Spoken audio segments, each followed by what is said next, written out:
This fully restored 1939 Indian motorcycle sits in Mike Bayer's living room. Indian motorcycle, the legendary first American motorcycle, is sort of a tradition in his family.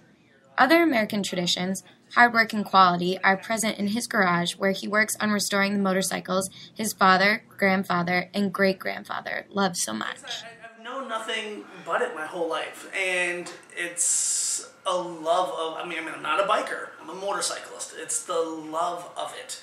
And the history to Springfield, to the Connecticut Valley, you know, we were very, very fortunate to be in this area. I mean, the first automobile, the first motorcycle, Rolls-Royce even had a production factory here in Springfield. So the history, I mean, it pertains to us directly in the valley. Bayer's great-grandfather, Fritzie Bayer, appreciated the bikes that were built in Springfield.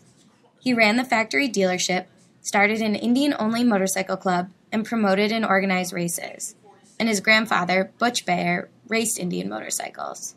My grandfather and all of his siblings went, you know, to the hospital. You know, great-grand pregnant went to the hospital in the sidecar. All the kids came home in the sidecar.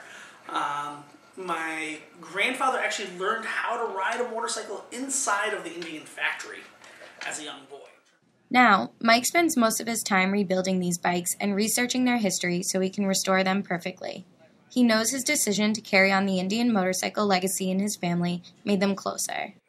I was working at the dealership, and I was actually reading an article about my grandfather and realized there was so much that I had never heard. I mean, you know, when you have a family business, you're just working, and rarely do you sit down and you have the quality time with Grandpa.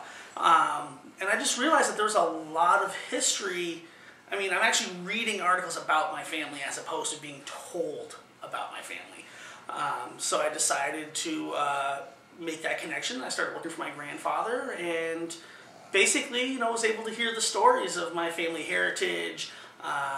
You know, I spent a little over a decade working side by side with him and just creating a bond with my grandfather, you know, which had I not decided to pursue the Indian motorcycle restoration, I just would have been another salesman at the dealership and would have never had that time with my grandfather.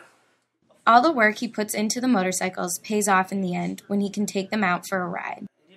I did it for the love of the history of it. You know, it really is. It's a time machine. When you're going down the road and you're listening to the engine and you're, you know, driving through the hills of the Berkshires, it's a time machine. It's a time machine. It brings you back to a classic era. You know, I've had many, many motorcycles. I've had modern motorcycles, and over the years, one by one, I've sold them off for classics because they're phenomenal. They're absolutely, it's an unexpressible feeling. For GazetteNet, this is Danielle Kahn.